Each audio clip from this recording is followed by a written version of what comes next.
su vida se le ha fastidiado. No sé qué estás poniendo. La mayoría de estos péptidos tenían contaminantes. Lo empezaron a comprar en el black market. Yo lo veo y digo, pues yo también quiero de eso. Esto les va a comer los dulces a ustedes.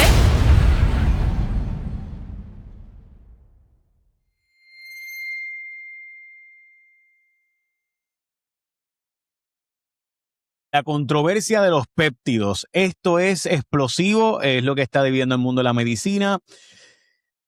La FDA dijo, voy a desregular o permitir que 4 de ellos, por lo menos, bueno, en fin.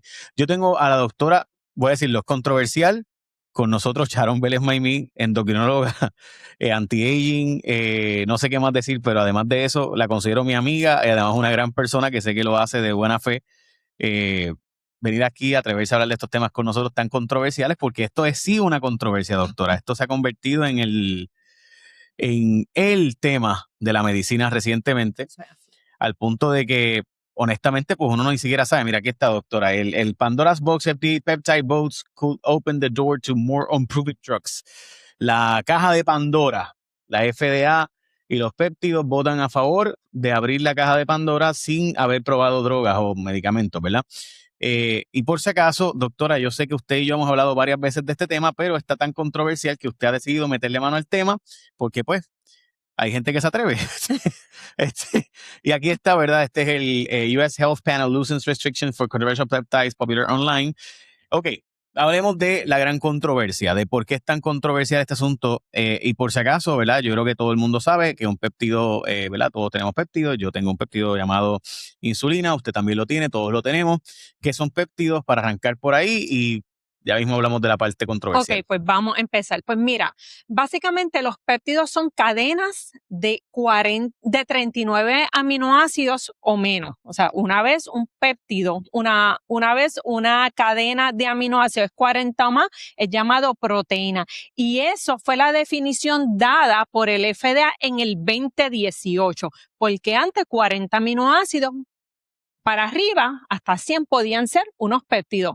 Por eso es que tenemos, como tú bien mencionaste, la insulina, que fue descubierta en el 1921, by the way, fue el primer péptido descubierto, y la insulina tiene 51 aminoácidos. O sea que si hubiese sido descubierta recientemente, no se le podría dar el nombre de péptido o la clasificación si no hubiese sido una proteína.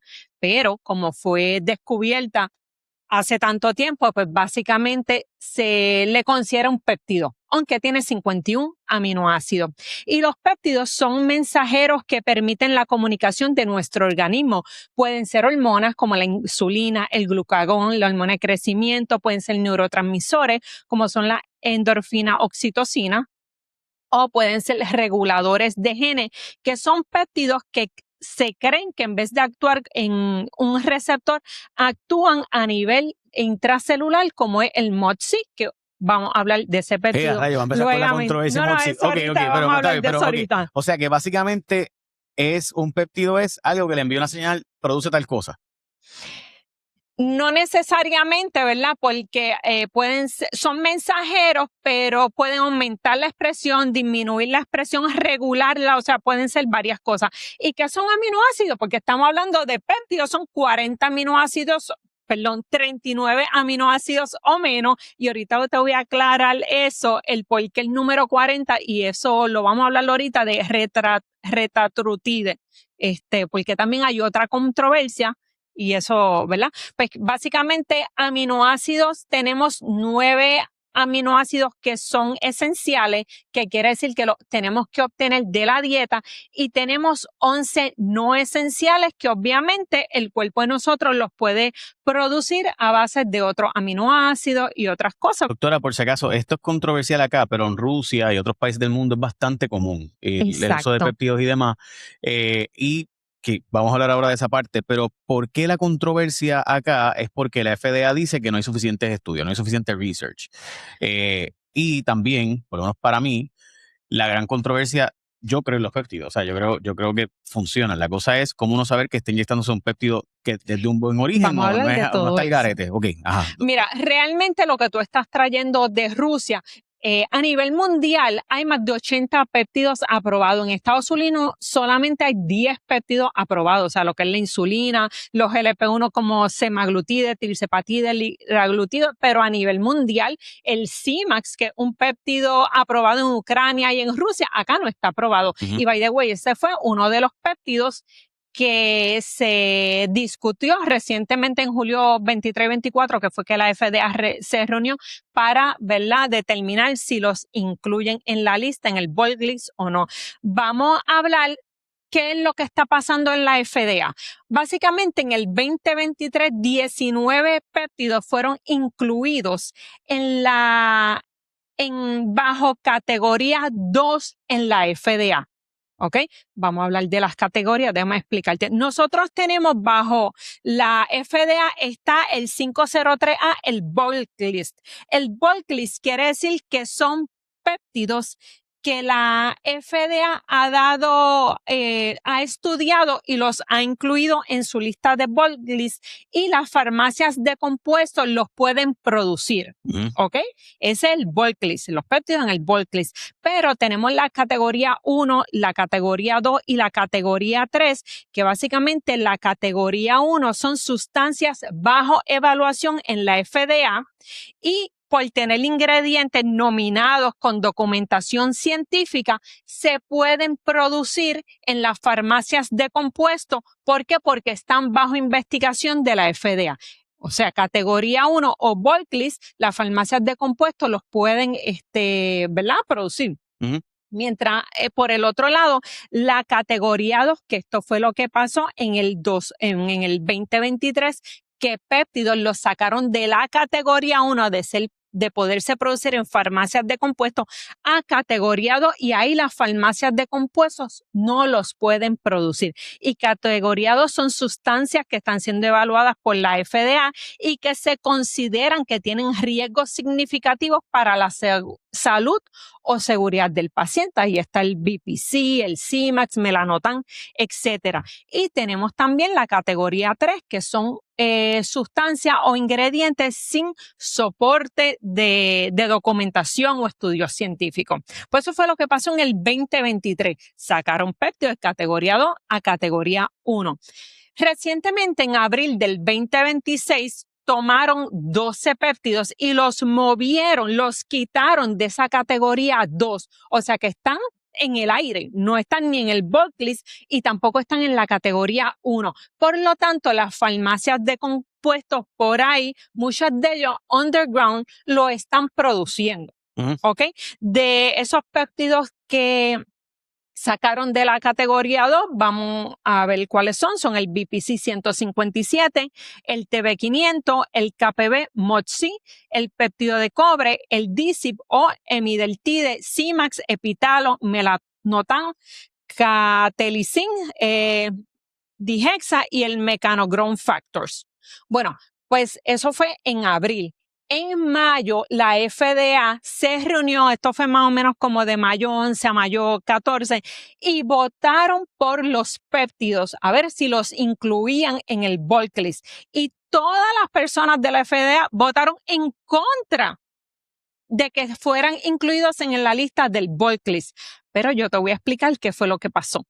Y esto me enteré ahora en julio, en las vistas, que muchos de los documentos sometidos a la FDA, ellos no los analizaron. Simplemente hicieron una votación sin los elementos necesarios para hacer correctamente la votación y fueron bias en sus decisiones. Pues básicamente, ahora el 23 y 24 de julio, la FDA se reunió, ¿verdad?, para evaluar estos péptidos y tomar una decisión final si los añaden a la categoría 1 o al bulk list. ¿Y qué fue lo que pasó en la FDA? Pues ¿verdad? En julio en la FDA se reunió el panel que fue a votación y escuchó a personas de la FDA hablando de la data que ellos habían analizado, pero también hubo personas de público, médicos, abogados, científicos, químicos, farmacéuticos que hablaron de los péptidos. La mayoría de las personas habló a favor de los péptidos, pero siempre hubo 2 o 3 que hablaron en contra de los péptidos. ¿Ok? Hasta ahí, ¿estamos claros? Sí. Ok.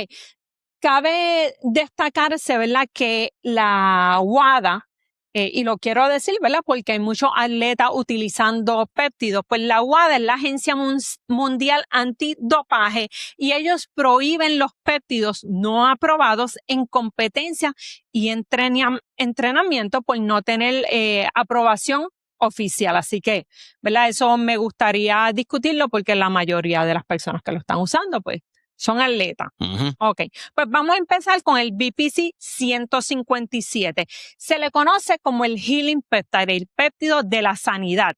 Su aprobación o la condición que se le dio a la FDA para aprobarlo es por ulcerative colitis ulcerativa. El BPC significa Body Protection Compound y es un péptido de 15 aminoácidos que se produce en nuestro jugo gástrico.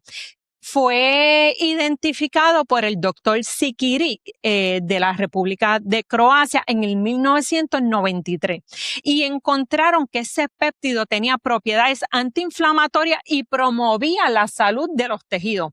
Pero esto fue, ¿verdad?, oficialmente Sikiric recientemente en el 1993, pero se cree que Pavlov en el 1899, cuando experimentó en el condicionamiento con los perros y las campanitas, no sé si te has estudiado eso alguna vez, pues él le hizo una esofagotomía con una fístula y el perro comía y básicamente él recogía lo que se producía cuando el perro pues comía o salivaba y eso era un líquido inoloro y no tenía color y ese líquido él lo utilizó para curar personas con dispepsia, gastritis, diarrea, estreñimiento, anemias y pobre apetito.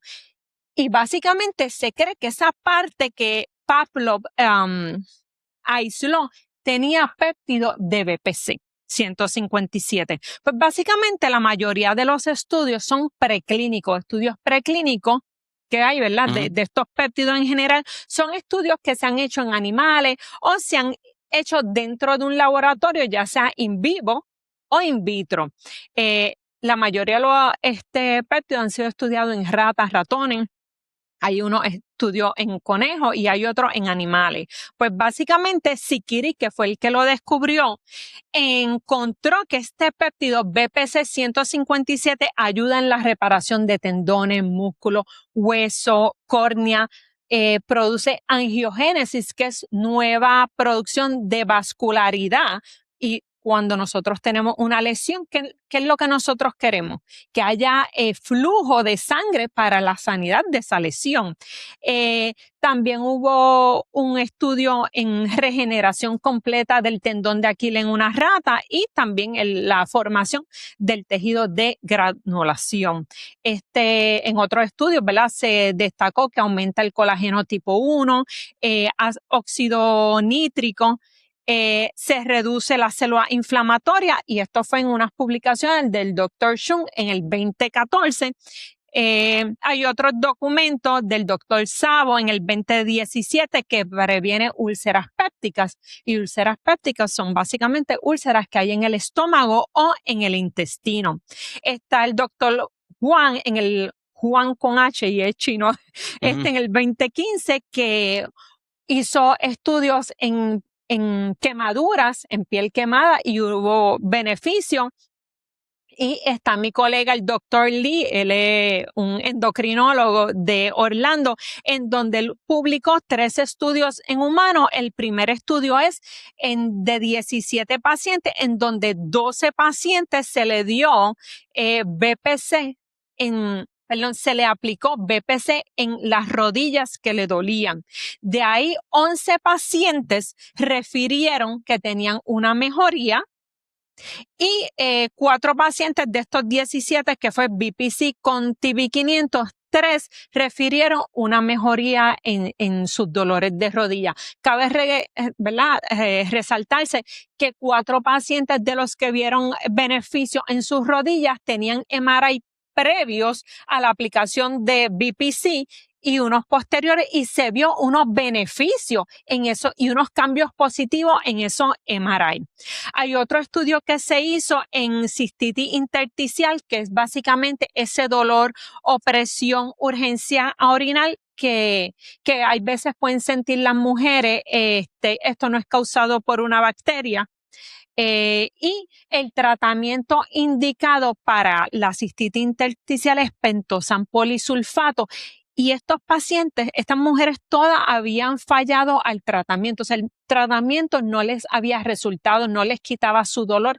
Y 10 de las 12 mujeres tratadas mostraron, ¿verdad? O dijeron que habían tenido mejoría. O sea, que esto está siendo estudiado en este momento. ¿Y otro estudio más que no iba a mencionar? Sí, hay otro estudio en donde se le dio el péptido BPC 157 a nivel intravenoso y el paciente tuvo mejoría y no tuvo efecto adverso. Que lo más importante aquí, y una de las cosas que la FDA quiere evaluar, son los efectos adversos. Y ¿verdad? En estos estudios que se hizo en humanos, en algunos hubo beneficio, ¿verdad? En la mayoría, pero no hubo efectos adversos. Ok, doctora, yo creo que, de nuevo, o sea, hemos visto dónde se han utilizado, hemos visto que han funcionado y demás, y yo creo que mucha gente va a decir, pues sí, sabemos que, y de hecho estoy proyectando ahora mismo donde, pues en China, Italia, 30 países que el Thymosin alfa 1 pues lo han usado, el CMAX o el CEMAX de Rusia, CELAC también en Rusia, en Europa, en Asia y básicamente Latinoamérica, el cerebroslicin, etcétera, ¿no? Ok, y hay otros más. La cosa es cómo yo sé que el origen del que yo me estoy poniendo es un origen seguro y no que es fentanilo. Ok, pues yo te voy a hablar ahora mismo de lo que hablaron en la FDA los speakers, ¿verdad? Porque hubo un doctor en específico que estudió. Él cogió cuando la FDA lo sacó de categoría 2 y sabía que iban a ver las vistas. El doctor, él es un químico, compró del black market estos péptidos, a suponer, del CIMAX compró 46 diferentes péptidos del black market y yo te voy a mencionar lo que él encontró. ¿Ok? Así que vamos a pasar ahora a lo que la FDA dijo del BPC 156, perdón, no la FDA, los speakers que hablaron a favor y en contra de esto, ¿verdad? Porque es bien importante que el público entienda que aunque hay pocos estudios, a lo mejor en humanos y en ratones, sí hay mucha data de médicos que están trabajando con estos péptidos. Por ejemplo, tengo uno de los speakers que él dio su testimonio de que tenía una condición autoinmune neurodegenerativa. Y obviamente cuando él empezó a usar este BPC 157, él pudo volver a caminar. Un médico. Hay otros testimonios de una anestesióloga que lo usaba anteriormente con sus pacientes. ¿Y qué pasa? Que cuando los pacientes en el 2023 se dejó de producir en las farmacias de compuestos, pues estos pacientes lo empezaron a comprar en el black market. Algunos pues tenían beneficios, otros efectos adversos, pero la doctora pues obviamente no podía manejarlo, o sea, y ya los pacientes lo compraban por su cuenta. Hubo un geriatra que habló que en pacientes jóvenes, pues mira, se les puede dar ciertos tratamientos, no tienen efectos adversos como los pacientes geriatras, y muchas veces los medicamentos, ¿verdad?, que están en la guía para darle a los pacientes por sea X o Y condición, en los pacientes ancianos les dan muchos efectos adversos, no toleran los medicamentos y obviamente con el BPC 157 tenían mejoría. Hay un abogado que básicamente el que está dando la batalla a favor de los péptidos y yo me quito el sombrero ante él. Él es un abogado y un farmacéutico, su nombre es el licenciado Lee Rosebush, y él en todas las veces que hablaba, barría el piso con la FDA porque, por ejemplo, con el BPC 157, él le sacó en cara que él sometió más de 330 páginas con más de 1000 citaciones de datos y ellos no tomaron en cuenta eso para cuando hicieron la votación de mayo. Y él básicamente dijo que todos estos péptidos ellos sometieron lo que la FDA requiere para que se aprueben al bulk list. Y son 4 características. Y en todos los péptidos, ¿verdad? Esas 4 características fueron evidenciada, ¿verdad? Por parte de Lee Rosebush y su equipo de trabajo. Las características que se deben someter a la FDA, la primera es que se tienen que someter las características físicas y químicas de esa sustancia o ese ingrediente. O sea, hay que hacer una evaluación de la identidad, calidad y la pureza de la sustancia. La segunda característica son las cuestiones de seguridad, en donde se revisan los riesgos o los eventos adversos asociados a este producto. La tercera es la evidencia de la eficacia, en donde se analizan los datos disponibles que demuestren un beneficio terapéutico o la ausencia de este beneficio. Y la cuarta es el uso histórico. Son las aplicaciones médicas previas, las afecciones tratadas y los estudios revisados por los pares. ¿Ok? El abogado también dijo que en este péptido en específico habían sido utilizados o sometió la evidencia de más de 16 millones de vials que habían sido utilizados y los efectos adversos eran menos de 0.05%. O sea que sí mostró data de seguridad suficiente. Hubo un cardiólogo en específico, Abi Hussein, un doctor, que él trabaja con estos péptidos con sus pacientes y en todas las veces que él habló, no solamente con este péptido de BPC, cuando habló de timosina, de KPV, él mencionó que mira, él como cardiólogo, él sigue las guías cuando un paciente tiene un infarto, cuando un paciente tiene falla cardíaca congestiva. Y, ¿verdad? Uno le da unos medicamentos, que si una estatina, si es un infarto, ¿verdad?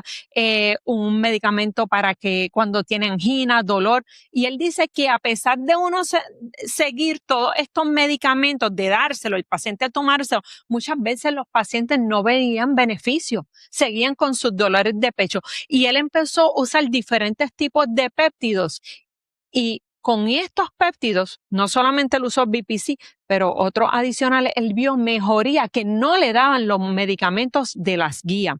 Habló una doctora que, ¿verdad? Hay que mencionarlo porque yo no había visto en ningún estudio que uno usaba BPC 157 para endometriosis. ¿Verdad? Eso no está.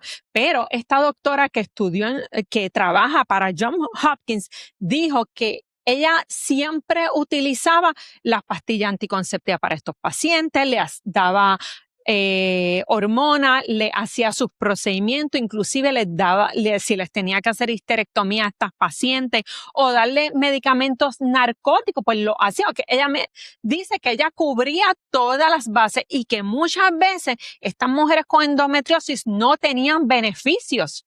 Y cuando ella empezó a añadir el BPC 157, ahí empezaron los dolores a disminuir. Y ella llevó allí una paciente que trabaja con ella en el research y ella dio el testimonio que como BPC 157 le ha transformado su vida de vivir en dolor a poder ser ahora una persona funcional. No, y doctora, por si acaso, yo conozco personas que me han hablado de todo esto como usted está diciéndome y de hecho, o sea, lo sé por la cantidad de gente que lo está usando y hablan maravillas del BPC 157. Ok.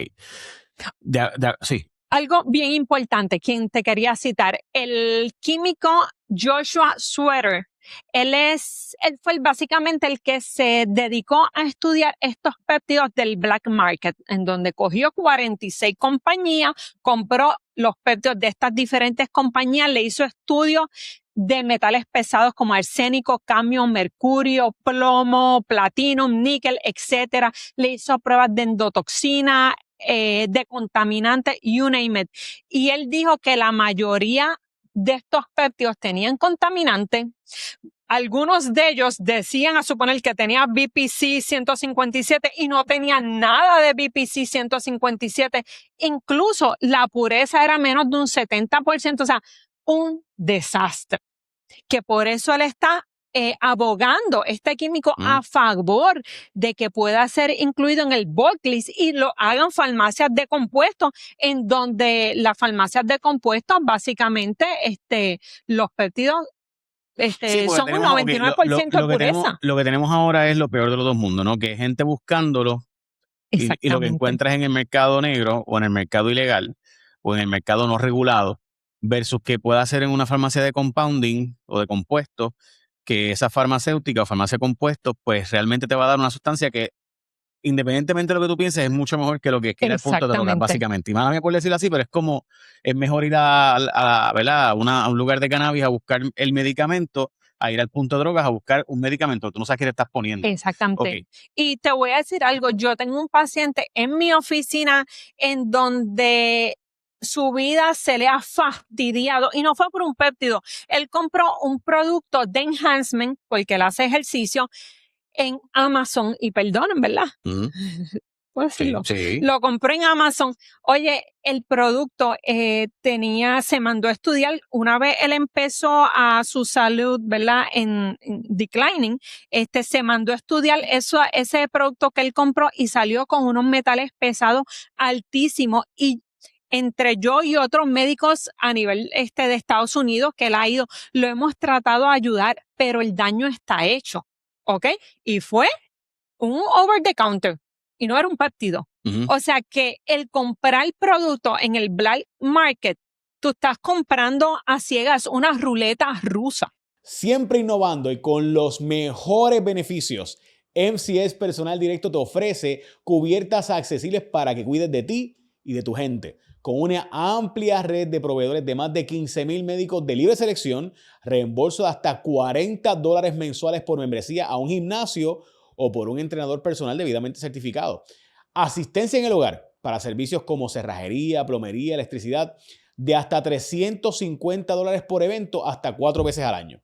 Así que únete hoy a la gran familia de MCS. Salud que completa tu vida. Llama al 787-945-1259. 787-945-1259 y oriéntate. Llama, pregunta, pero es bien importante que llames. 945-1259. Endoso pagado. Bueno, yo le puedo decir, los otros días yo estoy en la barbería y me ofrecieron, aquí, mira, Jay, ¿quieres péptido? Aquí tengo, y me dieron un estuche súper lindo, güey.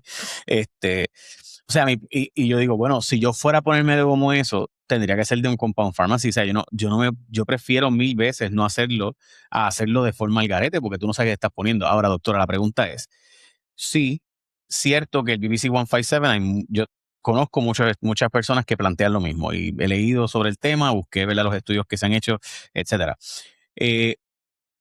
¿Cómo yo sé que si bien es cierto que me causan regeneración positiva, no causan generación negativa, por ejemplo, de células cancerígenas, por ejemplo? Ok, pues mira, básicamente es un péptido que sí causa angiogénesis, pero en los estudios hasta ahora, ¿verdad? La angiogénesis ocurre en el lugar de la lesión, no fuera de esta. Uno tiene que tener cautela. Y yo, por ejemplo, yo sí utilizo los péptidos. Actualmente yo tengo una lesión por una caída, no puedo caminar y yo quiero, ¿verdad?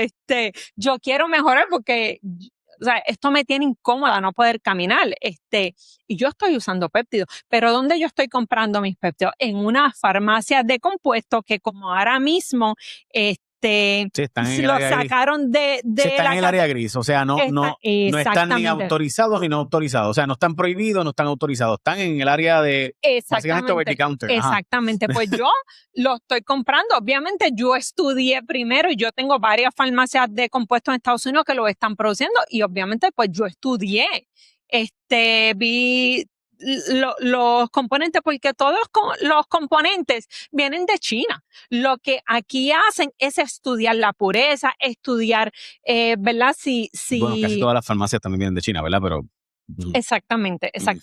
Pero aquí se estudian y pasan el sedazo si es un péptido puro. O sea, en el black market ese sedazo no está pasando. Ellos esto a ciegas. ¿Ok? Y pues obviamente esa es una de las preocupaciones de la FDA y por eso fue que votaron en contra y dijeron pues obviamente que hay posible inmunogenicidad, que no hay estudios robustos en humanos, que hay impureza. Pero, ¿qué fue lo que ellos estudiaron? ¿Ok? Cuando ahora mismo ellos no estudiaron la data que se les sometió, que verdad, eso fue lo que dijo el farmacéutico y el Bueno, y la abogado. solución de que haya impureza precisamente es que hay que buscar entonces que se haga de forma pura, no es simplemente prohibirlo, ¿no? Pero doctora, ok, el punto aquí, yo creo que todos los doctores que están hablando en contra de los péptidos, por lo menos que yo he visto, como siempre, no todo, ¿verdad? Pero casi todo, es que dicen, yo quisiera decirte que es bueno porque yo quiero recetarte cosas que te funcionen, pero no quiero darte algo y yo no sé el efecto negativo que puede tener sobre ti.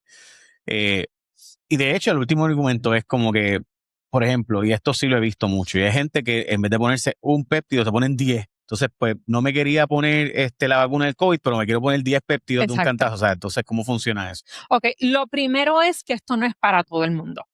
Eso es lo primero. ¿Ok? Ningún medicamento es para todo el mundo. ¿Ok? Por ejemplo, los GLP-1 son medicamentos que están aprobados con la FDA, que sacaron su estudio, ¿verdad? Por ejemplo, semaglutide, lo que es Ozempic, hace 10 años salió al mercado. Está con todas las aprobaciones de la FDA. Y ese medicamento no es para todo el mundo. Si tú has tenido historial de pancreatitis, si has tenido historial de MEN2, de cáncer medular de tiroides, si has tenido, qué sé yo, si tienen un páncreas diviso, tú no puedes estar en ese péptido. ¿Ok? Pero, al igual que no todos los péptidos son para todo el mundo, ¿verdad? Esto no es para todo el mundo, pero es una opción para esos pacientes donde cuando han tratado todo, nada les da resultado. Pues mira, aquí hay otra carta que lo puedes tratar. Acuérdate, todo lo que es lo que no está fully aprobado con sus trials, ¿verdad? De la FDA. Porque estamos hablando de dos cosas aparte, estamos hablando de los fármacos aprobados por la FDA y estamos hablando de esto que hacen las farmacias de compuestos, que es que meet a criteria, o sea, llenan unos requisitos, pero no tienen esos trials para ser fully aprobados por la FDA. Estos péptidos, quien lo hacen son las farmacias de compuestos, ¿ok? Y quien los tiene que pagar es el paciente. Esto no lo paga el plan médico. O sea, y estas son opciones que el paciente quiere. Básicamente, lo que me está diciendo es que cuando se le da es porque ya trataste otros medicamentos, por ejemplo, para el dolor y no te funcionan o son contraindicados o lo que sea. Bueno, pues tienes esta opción, tú decides. Pero es eso. O sea, no es el... Esto no es para todo el mundo. Ok. En el gimnasio. Me pasó igual, o sea, llego allí al gimnasio, mira, estoy viendo tal cosa. Y de nuevo, o sea, yo he visto los cambios físicos en los que lo están usando. Son impresionantes y en poco tiempo. Y honestamente, pues, yo lo veo y digo, pues yo también quiero de eso. Pero me da miedo de que yo no sé de dónde está viniendo esto. O sea, de nuevo, para mí el punto es que para que esté desregulado. Otra de las cosas que quiero aclarar, la gente por ahí está usando péptidos y se quedan pegados utilizando los péptidos. Hay algo que se llama taquifilaxis, que es cuando tú usas un medicamento que el cuerpo se hace resistente. Por lo tanto, estos péptidos no es para quedarse pegados, esto es para usar unos ciclos de 6 semanas hasta 3 meses. Y coge un tiempo sin utilizarlo y luego vuelve y lo utiliza. Creo que el Epitalon no es el que está ahora controversial y decían que básicamente que el problema es que había gente usándolo más de una semana y supone que era una semana o algo así. Bueno, usualmente el Epitalon es un péptido que se utiliza cada 6 meses por 3 años. Esas son ¿verdad? No indicaciones, ¿verdad? Pero lo que los estudios nos han ayudado. Eso uno no se puede quedar pegado. Sí, o sea, en otras palabras, requiere supervisión médica. Tampoco es que el barbero te va a decir No, y de hecho, cuando yo tengo pacientes que vienen donde mi doctora, ayúdeme con esto de los péptidos, oye, esto no es para todo el mundo. Yo en mi oficina jamás yo le he dicho a un paciente, mira, te voy a poner un péptido, te voy a recomendar esto. O sea, muchas veces la conversación se da, ellos traen sus frustraciones y ahí es que yo le digo, mira, hay esto. Si lo quieres tratar, ¿verdad? O muchas veces ellos son los que a mí me dicen, doctora, esto de los péptidos, y a ellos les hablo. Yo fui una que estuve tomando péptidos orales por un periodo de tiempo antes de usarlos inyectados. O sea, en lo que yo me educaba, yo he cogido cursos, yo me he leído libros de péptidos, you name it. Y esto es un campo en donde todavía yo sigo aprendiendo. ¿Ok? GLP-1. Hace 10 años lo aprobaron, ¿verdad? Y ahora tú vienes a ver las demandas que hay por ceguera a nivel de Europa, o sea, 10 años después. Y esos péptidos tuvieron varios trials. O sea, que esto es algo que ahora mismo no es para todo el mundo, pero sí es una opción para esas personas que no tienen otras opciones. ¿Ok? Y obviamente ahora mismo la data es muy pequeña, puede que no hayan salido unos efectos adversos, ¿verdad? Aunque según el doctor Lee Rosebush, oye, han sido la data de los BPC más 16 millones de vials y 0.05 los efectos adversos, pues está bastante bueno. Bello. Ok, sé que BBC 157 era uno de los que íbamos a hablar, sé que son 3 más, básicamente hay muchos más, pero si vamos a concentrarnos en esos otros 3, ¿cuáles son los próximos? El KPB es un péptido de 3 aminoácidos, se utiliza para la inflamación y la curación de heridas y viene de una proteína precursora que es el POMC, que se produce en la pituitaria, y básicamente de esa hormona sale la llamada alpha melanocyte stimulating hormones, y el KPB es la parte terminal de esa alpha MSH. ¿Y por qué la parte terminal y ese KPB fue lo que cogimos? Porque esa hormona alpha melanocyte stimulating hormone tiene un efecto adverso que puede aumentar la pigmentación en la piel y tiene uno de los beneficios, ¿verdad? Que es que disminuye la ingesta de comida. ¿Cómo funciona este péptido? Básicamente disminuye inflamación, bloqueando las señales que hace que las células fabriquen y liberen moléculas inflamatorias. Ok, hay una reacción alérgica, ¿verdad? Y vengo yo a, que son células de inflamación, metí ahí de cabeza. Pues, ¿qué pasa? Es como si fuera una barrera que me ponen este péptido para yo no causar una respuesta exagerada. Controla la inflamación. Sí. Yes. Más o menos. Pues básicamente de los efectos que se han visto, además de antiinflamatorio, protección de la barrera mucosa, se ha estudiado a nivel de pulmones, potencia la actividad antimicrobiana y favorece la cicatrización. Se ha dado por vía oral, tópica, inyectable, usualmente 200 a 500 microgramos diarios.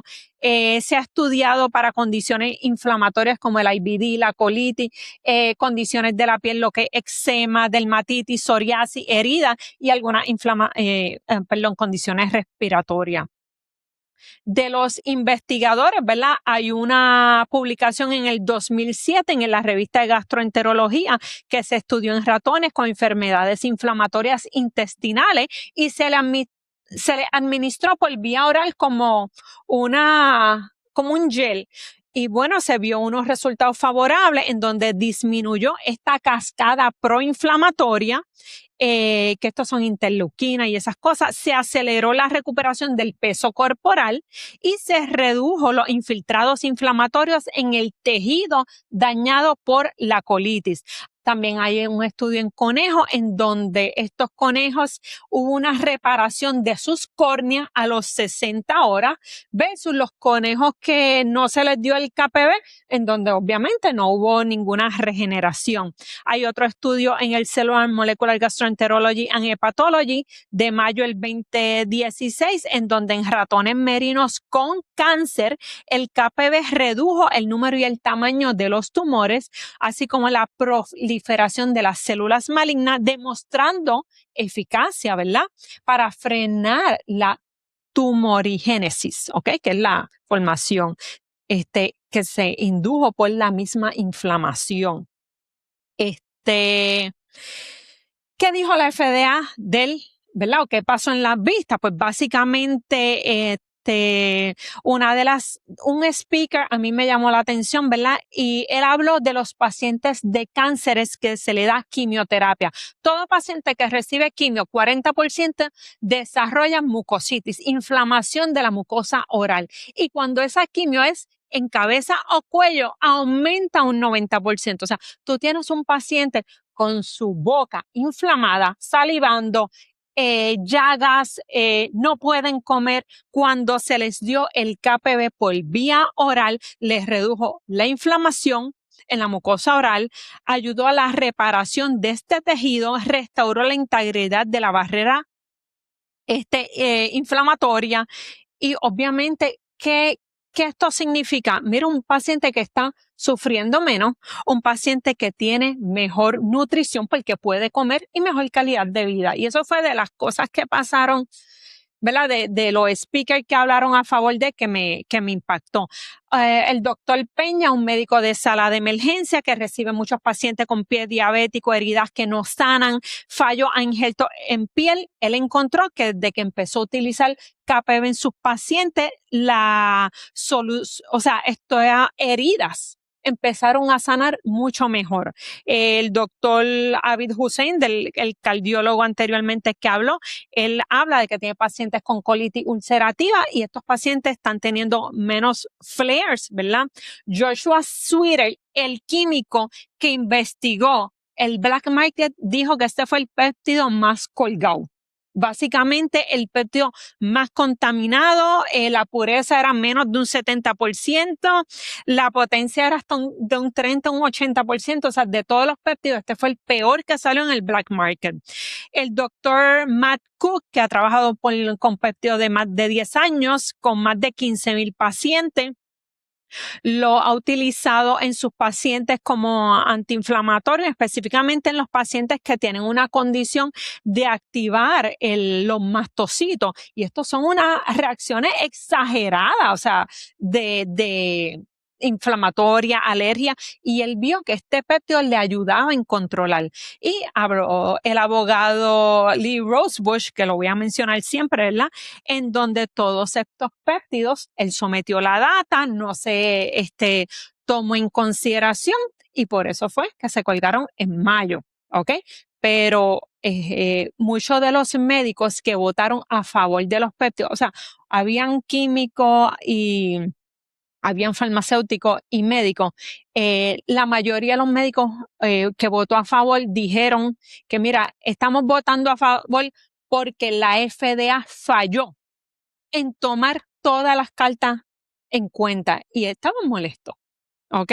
El voto tanto del primer péptido BPC como este KPV fue 8 a favor, mayoría médico, 6 en contra y una abstinencia.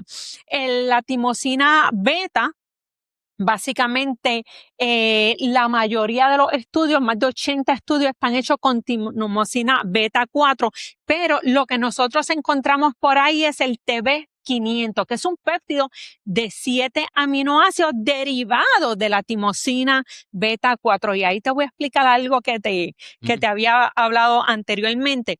La timosina beta 4 tiene 43 aminoácidos. Eso no es considerada un péptido. Si no es considerado un péptido, no se puede hacer en las farmacias de compuesto. Por lo tanto, que ellos hicieron, sacaron 7 aminoácidos en específico que tienen una función ¿verdad? Adecuada, y eso es lo que se están usando. ¿Por qué yo quiero traer esto a colección de lo de los péptidos? Y es que no sé si ha oído recientemente en la controversia con Retatrutide, que básicamente Eli Lilly, el que hace el que está haciendo los estudios, los Triumph ¿verdad? Que han salido a favor y es excelente medicamento, pero Eli Lilly lo sometió lo va a someter en el año que viene, en el 2027, como un biológico. La FDA lo catalogó un péptido, pero el Eli Lilly dice que no, que es un biológico. ¿Y cuál es la diferencia? Que al tener más de 40 péptidos y la pelea es por un solo péptido, porque la FDA dice que tienen 39 y el Eli Lilly 40, y eso ha ido a corte. Fue una demanda de Eli Lilly. Pues básicamente el Eli Lilly lo va a someter como un biológico, porque eso le va a dar ese leverage de que las farmacias de compuestos no lo van a poder producir. Y ustedes saben que están por ahí usando retatrutide, atogendel y obviamente hasta los mismos médicos que yo digo, mira, no hagan eso. Tú sabes, no recomiende algo que eso está en research. Y pues básicamente le va a dar el leverage de, en vez de ser 9 años, va a subir a 13 años de que va a tener esa protección de que nadie lo pueda replicar. Ninguna farmacia. ¿Ok? So, eso lo quería aclarar. Sí, a nivel de negocio, pues el Reta va a ser, exactamente, va a ser el palo, bueno, al punto de que Lilly, desde que está con Mounjaro y Zepbound, que sería el Tirce, Patide, se convirtió en la farmacéutica más grande del mundo por bastante. Y ahora con el Reta, pues se espera que sea una cosa increíble. No, y dicen las malas lenguas que la inversión de ellos aquí a nivel de Puerto Rico es uno, porque ellos tienen aquí farmacias, creo que en Carolina, creo que 1.3 billones. O sea, que eso también es bueno para Puerto Rico. Porque, ¿verdad? Más empleo y más cosas, eso es algo positivo. Pues básicamente la timosina beta 4 fue descubierta en el 1981 por el doctor Alan Goldstein. Es una hormona del timo. El timo es algo que nosotros tenemos aquí que es capaz de estimular el sistema inmune. Pero mientras nosotros vamos envejeciendo, ese timo va involucionando, se va haciendo chiquito y va desapareciendo. Y yo le voy a dar una laminilla, ¿verdad? Para los muchachos tuyos que lo puedan poner ahorita, la puedes buscar, de cómo es el timo mientras nosotros vamos, ¿verdad? Creciendo, se va haciendo más chiquitito. ¿Ok? Y muchas veces los abuelos que cuidan aquí nietos, hay veces los niños tienen una tosecita o algo y el abuelo queda hospitalizado con pulmonía, y es por el sistema inmune que tienen los niños que es robusto versus una persona anciana. O sea, el timo, ya sabemos, ¿verdad? Que estimula el sistema inmune. La mayoría de los estudios, pues como dije, están hechos con timosina beta 4. ¿Y qué hace el TB500? Pues mira, lo que hace es aumentar su expresión tras una lesión tisular. ¿Ok? Acelera la migración de células reparadoras al área de la lesión y que ocurra una reparación de ese tejido. Reduce la inflamación, disminuye las citoquinas proinflamatorias y promueve moléculas antiinflamatorias. En el 2003, Philip escribió, ¿verdad?, de que tenía angiogénesis. Por eso es que muchas veces tú ves combinado el BPC 157 con el TB500, porque a nivel de lesiones mejoran, y yo lo he tratado en pacientes míos con fracturas, by the way, y realmente la recuperación ha sido bien rápida comparado con otros tipos de pacientes, ¿verdad?, de la misma fractura. Según Jung Kyung-Ryu, en el 2015 aumenta el nitric oxide, y cuando tú aumentas el nitric oxide, ¿qué hace? Llega más flujo de sangre a la lesión con todas estas células que nos ayudan ¿verdad?, a reparar la lesión. En el 2012 Morris lo estudió en rata, y en el tejido cerebral lesionado, ya fuera por un traumatic brain injury, por esclerosis múltiple o por un stroke.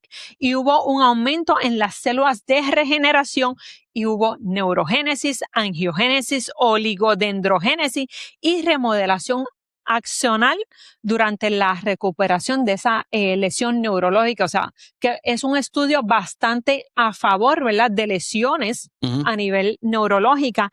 En el 2007, Sosne lo estudió en condiciones oculares, en ojos secos, en córnea, y hubo una mejoría en estos 72 pacientes, ¿verdad?, de ojos secos. El doctor Nguyen, o el investigador, en el 2025 también hizo un estudio y hubo sanidad a nivel de córnea. En el 2016, LIA, un estudio de 46 humanos en donde estos tenían hígado graso, hepatitis, y mejoró la inflamación y hubo inhibición de la formación de fibrosis. Tú sabes que antes, que era lo que causaba ¿verdad? El cáncer de hígado, pues era la hepatitis C. Ahora, hoy en día, es básicamente por el hígado graso. Ambas pasan unas etapas que ocurre fibrosis hasta que se genera ese cáncer. Pues mira, esta sustancia inhibe esa fibrosis, o sea que a nivel de hígado graso, pues mira, es súper bueno. Hay estudios a nivel de corazón, de úlceras venosas en pacientes, 73 pacientes que hubo mejoría. ¿Y qué dijo la FDA? Básicamente, esta doctora se paró y habló. Ella lo que hace es, lleva más de 40 años trabajando con pacientes de ortopedia, y ella explicó de cómo nuestro cuerpo tiene una respuesta natural, ¿verdad? De cuando hay una lesión, de formar tejido no organizado, y esto promueve la fibrosis, la cicatrización, ¿verdad? Y resulta en un tejido rígido, desorganizado y propenso, ¿verdad?, que vuelvan a suponer, tú tienes una úlcera en el pie y hay un tejido cicatrizal, ¿verdad?, que es y esa piel se va como que a enconar. Pues mira, esto promueve a que sigan habiendo más úlceras ya en ese mismo tejido, en esa área. Hay poca irrigación. Pues mira, esta doctora dijo que desde que ella empezó a usar el TB500 en sus pacientes, logró algo que otros medicamentos no pudieron resolver. Y este medicamento, ¿verdad?, este péptido, lo que hace es desviar el proceso lejos de la fibrosis y hacia una reparación organizada, fomentando la formación de nuevos vasos sanguíneos y una respuesta inflamatoria que se resuelve sin dejar cicatrices problemáticas. Y esto, obviamente, todas estas cicatrices, toda esta fibrosis pueden ser no solamente por lesiones, pueden ocurrir por cirugías, por trauma, y ella vio beneficio, ¿verdad?, con esto. Obviamente, otros médicos le hicieron eco a la doctora, como fue el doctor Hussein, el cardiólogo. Algo bien importante, el doctor McCook, que trabaja con manejo de dolor, es un médico intervencional específico en manejo de dolor, lleva 25 años trabajando, ¿verdad?, en esa especialidad, y lleva más de 10 años utilizando los péptidos. Y algo que a mí me llamó la atención es que él dice que, mira, desde que él empezó a utilizar péptidos en sus pacientes, él pudo quitar opioides y esteroides de tratamiento de sus pacientes ¿verdad?, porque los péptidos le daban beneficios. O sea, y esto también es algo que se está discutiendo, porque mira, hay una epidemia de opioides. ¿Cuánta gente no muere por opioides en Estados Unidos? Tú sabes que las estadísticas, exactamente. Y que este médico con este péptido haya podido lograr eso. Oye, esto es un palo, la sacó del parque, de verdad. Y algo que él mencionó es que vio mejoría en las recuperaciones del músculo esqueletal, ¿verdad? Las lesiones del músculo esqueletal, mejoría en el sistema inmunológico sin supresión de esto, porque cuando nosotros damos esteroides, estamos suprimiendo hasta cierto punto el sistema inmunológico, ¿verdad? Y que cuando él lo combinaba, lo que es el Wolverine, que es el BPC 157 más el TB500, había una sinergia, o sea, había mejor sanidad de heridas, ¿ok? Así que él en sus 10 años nunca ha visto un efecto adverso y está abogando, ¿verdad?, ante la FDA, porque esto es un derecho humano. para muchas pacientes en donde su vida va en detrimento porque solamente dependen de narcóticos para vivir, y esto ha mejorado la calidad de vida. Obviamente el licenciado Lee Rosebush dijo que analizó más de 2.5 millones de dosis y que el reporte de los efectos adversos era menos del 0.0037%. Dr. Tantum habló de que lo utilicen pacientes con fibromialgia y la votación fue 8-6-1, 8 a favor, 6 en contra y 1 abstinencia. Y vamos a hablar del MOTSI. Porque se perdió, ¿verdad? Hay mucha gente por ahí utilizándolo. Y con ese vamos a cerrar porque esto está demasiado. Lo presentaron para la obesidad y osteoporosis. Es un péptido de 16 aminoácidos codificado por el ADN mitocondrial. Y nosotros tenemos nuestras células, ¿ok? Y dentro de las células nosotros tenemos el núcleo, tenemos el mitocondria, tenemos el lisosoma, o sea, tenemos varios órganos. Pues básicamente la mitocondria es lo que se conoce el powerhouse, donde se produce la energía. Y este péptido en el 2015 fue descubierto por el Dr. Lee en la clínica o en el laboratorio investigacional del Dr. Cohen en California, y el Dr. Cohen fue a la FDA a hablar de esto y de verdad que esto fue todo bien bueno. Bueno, este MOTSI, ¿cómo funciona? Bueno, pues él envía una señal desde la mitocondria hacia el núcleo, indicando que hay poca energía celular. Y esto activa lo que es una enzima AMPK que regula la energía de las células del cuerpo y ayuda a quemar grasa, que se produzca energía y se limpien los desechos celulares.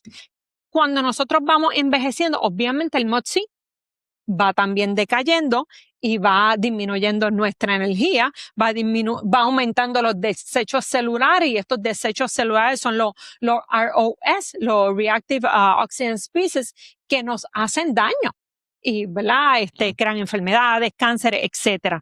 Pues básicamente el doctor Lee en su estudio expresa que esto está en diferentes, o se expresa en diferentes tejidos, el músculo esqueletal, el corazón, el cerebro, y que ayuda mejorando la función de la mitocondria. Cabe destacar, ¿verdad?, que nosotros tenemos el órgano de la longevidad, que es el músculo.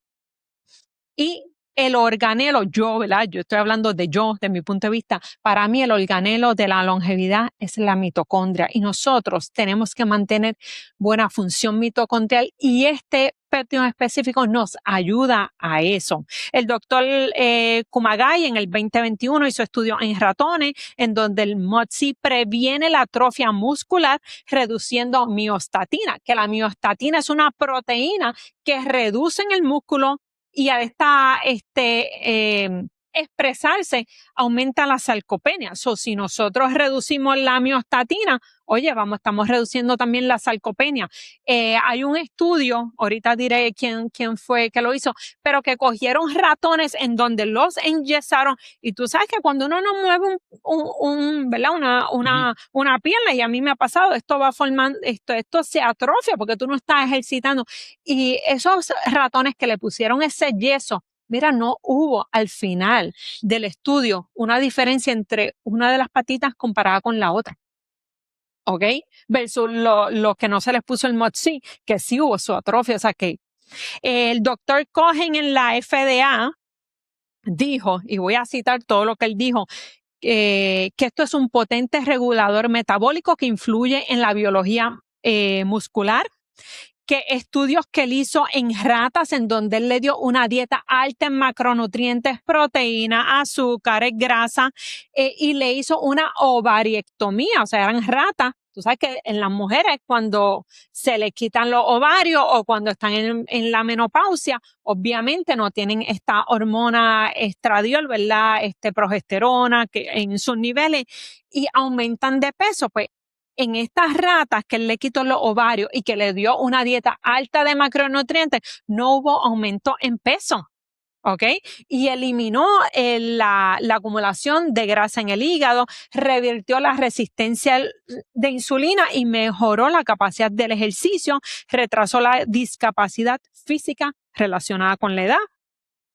En los ratones de edad avanzada, mejoró la sensibilidad a la insulina, les permitió correr el doble del tiempo en carrera en comparación con otros ratones que no recibieron MOTS-c y le aumentó el 10% de vida en estos ratones ancianos. ¿Ok? Previene la pérdida muscular. Hay unas mutaciones en unos pacientes japoneses que al haber estas mutaciones, esto inhibe el MOTS-c. Pues estos pacientes con esta mutación de Japón, ¿qué pasa? Les da diabetes, sarcopenia, obviamente porque el MOTS-c no le está trabajando. O sea, ahí tú ves la comparación del MOTS-c trabajando versus unos pacientes que no tienen, unas personas de Japón que tienen una mutación, no les trabaja. Le aumentó el riesgo de enfermedades crónicas, ¿ok? Hay más de 200 publicaciones hechas en más de 30 laboratorios con referencia al MOTS-c, ¿ok? Y ninguna ha reportado efecto adverso, ¿ok? Esto a nivel de hueso hay unos beneficios, se reduce el riesgo de osteoporosis. Un geriatra, de lo que dijeron, ¿verdad? En las vistas en julio, un geriatra abogó por el MOTS-c porque él dice que él ha tratado sus pacientes envejecientes con MOTS-c y les mejoró lo que es el hand grip, lo que es el agarre de mano, el caminar, la función muscular, metabólica y les permitía tener una vida más independiente. ¿Ok? El doctor Alex Hatton dijo a FDA y abogó porque dice, miren, en el 2013 se pasó una ley en la Corte Suprema en donde no se puede patentizar genes humanos.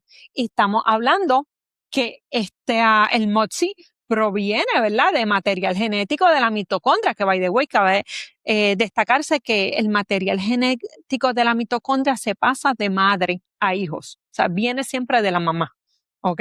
Uh-huh. Y el doctor Lee Rosebush ahí les dijo a unos panelistas que habían hablado en contra de la aprobación de MOTS-c, que le dijo que ustedes hacen hablando si ustedes todos tienen afiliaciones con estas dos compañías bien grandes que están produciendo los GLP-1. Obviamente fue sarcástico, irónico, y le dijo que no quieren que este péptido sea incluido. Pues claro, porque comparando con los otros GLP-1, este medicamento no se vio efecto adverso. O sea, y fueron más de 680,000 vials y el riesgo o los efectos adversos fueron de menos de 0.006. Y obviamente este péptido pierdes peso, hay beneficio a nivel muscular, que mientras con unos GLP-1 tú estás perdiendo masa muscular, aquí no. O sea, ese abogado, pues ahí se dijo, miren, ustedes cállense la boca, esto les va a comer los dulces a ustedes. Sí, un asunto de conflicto de interés. Sí, o sea, doctora, pero estuvo bueno. Yo sé que pudiéramos discutir esto por un no, par de horas hasta más, aquí. pero gracias, lo discutimos. Muchas gracias, doctora.